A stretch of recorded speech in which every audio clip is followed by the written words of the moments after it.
right, hello and happy Sabbath, everyone. My name is Alexis. This is our Healthline time. So maybe if you don't know, we usually spend the first 10 to 15 minutes giving you information regarding various health topics. My job today, I am a second-year medical student currently. My job today is just to kind of give you my experience on the past 2 mission trips that I have gone on. So I've had the privilege on going to both Guatemala and the Dominican Republic this past summer.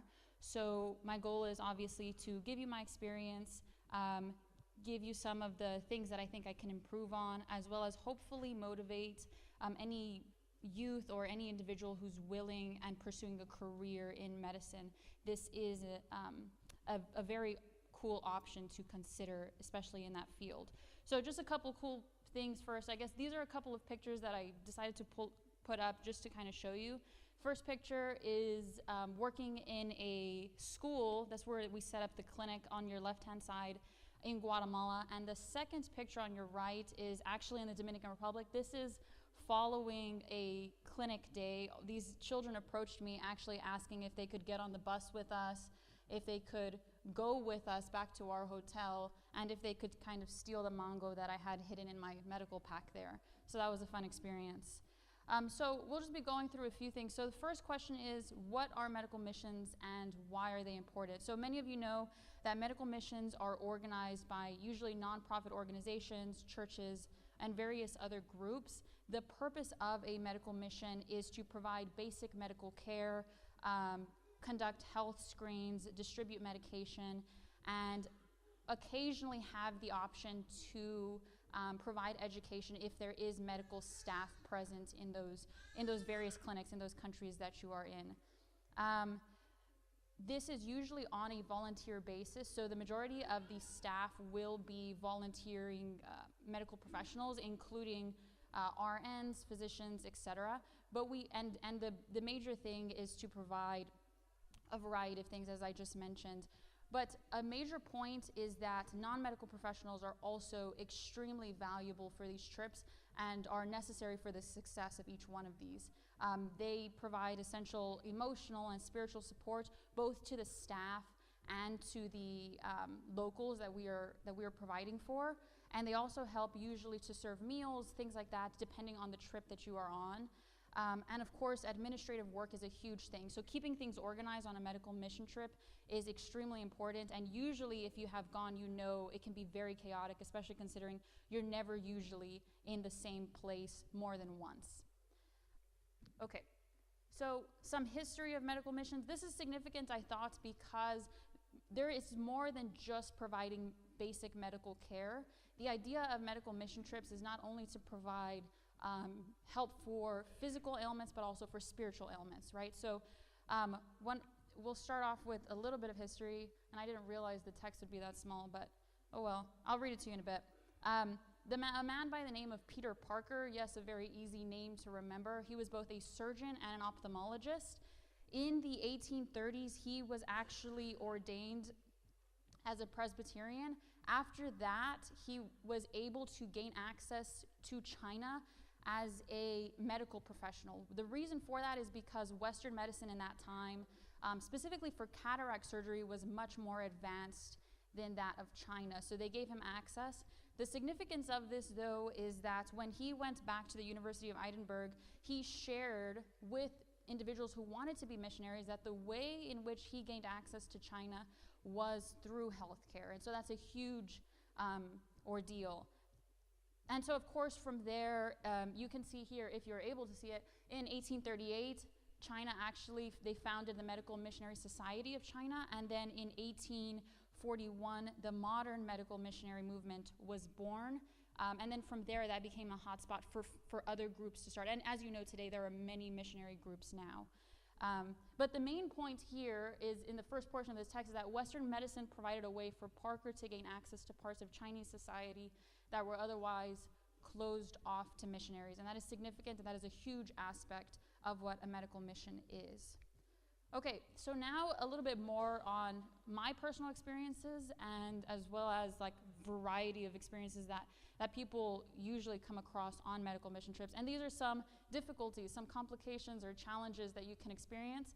And I put fun challenges, right? Because when you're going on a medical mission trip, we expect these challenges. We expect to be going on and to be putting in our all in every aspect, which includes a variety of different changes. So obviously, working in a new environment with limited resources, this is an issue for especially the physicians, the nurses that are actually prescribing and treating, and I'll show you a bit more on that.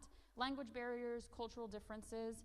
That's significant also, believe it or not, in regards to treatment. Some individuals, if you go to Africa, or if you're like I was in the Dominican Republic or Guatemala, their culture has various, even aside from just cultural differences, different things that they can take as supplements that they have passed on through generations that can cause health problems that we may not be aware of because that may not be common where we're from. It can also be physically and emotionally demanding. As I mentioned, medical mission trips, especially depending on the trip, you can see anywhere from 100 to 500 patients per day. And as I mentioned, you're hopefully treating not only their physical, but if they give you the opportunity, their spiritual health as well. So here are a couple of photos. So this is an example. Actually both of these are in Guatemala.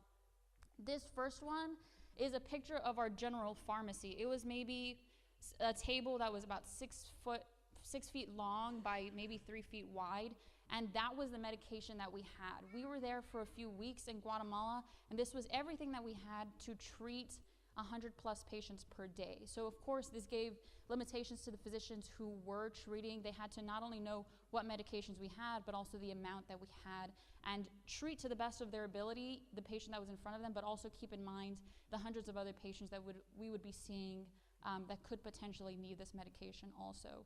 So that was could be a limitation, but also keep in mind that we are very blessed because usually the medications and the things that we have available to us is based on donation and is accumulated from previous mission trips. So that is also a blessing. On the right, you see this was also in Guatemala. We were frequently, as I mentioned, we had one base where we would kind of stay in a hotel, etc. And we would leave each morning to various locations, and that could be maybe 25 to 30 minutes away each time. But sometimes it could be as complicated as we have to jump on a boat and kind of take a ride to another area where we would be treating. So you can see, here's actually, it's kind of funny, I have a picture of a couple of my professors actually carrying those boxes onto the boat, and those were full of the drugs and everything necessary to treat patients. And there was at least 20 of those boxes along with other various things. So you can see that can contribute to some of the physical demand that's necessary for these kind of trips. All right, so lasting effects of medical mission trips. So this is significant, and this, I didn't finish talking about this, sorry. So another kind of, I guess, a challenge is space. So we're never working just in a set clinic, right? It could be a school, it could be a church. In one case, we were in like a nursing facility. But here is an example. This is also, actually, no, this is in the Dominican Republic. This was a nursing facility specifically for the blind, which they were kind enough to lend us. And you can see in this hallway, we were very cramped, right? But you have to use, to the best of your ability, kind of figure out what's the best way to get patients in and out as smoothly as possible while maximizing kind of the benefits of the experience. So here in the back was actually like a table set up for pharmacy. Here on the right, you see we had some reading glasses set up. And then all along that wall was patients waiting. Sometimes it could be for triage, sometimes it was for pharmacy, and sometimes it was for glasses. So it was a crowded space. Nonetheless, we did the best we could to supply these individuals. To the left of that picture was the triage location, so that we then had a longer line of patients waiting. And to the right was a small room with maybe 5 or 6 providers that were waiting for me or for any individual to kind of give them a patient that was waiting. So, and then here's actually one of my favorites. This was in Dominican Republic. I believe this was the last day we were there. This was one of the busiest days. If you see where the patients are kind of hanging out there, the line was going all the way to the back. We maybe had 150 to 200 patients waiting that day. And unfortunately, it started pouring rain, which actually was kind of interesting because the toilets weren't working inside, right? It was very hot, it was very crowded, but it was actually kind of exciting because everyone wanted to start running into the building. Problem is that it's very limited, and we already had the building filled up with the maximum amount of patients that we were going to be seeing for that time frame. So unfortunately, we had to lose a few patients in asking them to go home or to wait out the rain somewhere else. But you can see this is another complication that could be, that you can come across depending on where you're at. Okay, so now we're going to go into lasting effects of medical mission trips. So there was, I can't help myself but to mention a study that was done, actually by Loma Linda University. What they found, they were looking into how we can be most beneficial in short-term mission trips. Say, for example, you are not going for months at a time, but you're going for 2 weeks. Now, there's only so much you can do on a mission trip in 2 weeks. There's only so many patients you can see, etc. So they actually did, after a short mission trip, they did a questionnaire to the medical professionals. And keep in mind, this area, this was in West Africa. They were looking at specific clinics. They happened to have medical professionals there.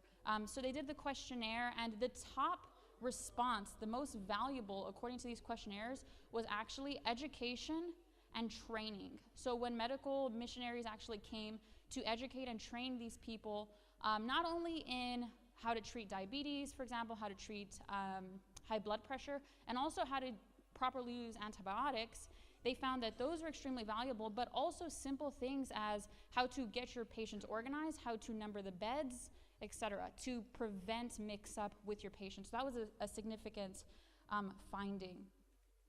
Additionally, they found that the second highest response was that medical missionaries were treating to what the locals needed. So it is important to keep in mind that we frequently need to look at what is needed depending on where you're going. And so they, in this study, did a good job of that, and that's something to keep in mind.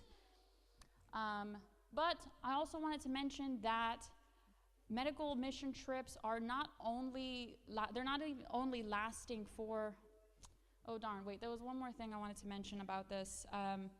Just real quick, 2.5 years after the missionaries left West Africa, they did another survey where they essentially quizzed the medical professionals. And what the quiz was to see how much knowledge they retained based on what they taught them. So treatment of diabetes, treatment of high blood pressure, and antibiotic therapy. And they found that 80% of the medical professionals actually not only retained that information, but were passing it on to future generations. So, long story short, at least for me to keep in mind, short mission trips can have lasting effects that last years if you also keep in mind to train and to teach the medical professionals if they are available there.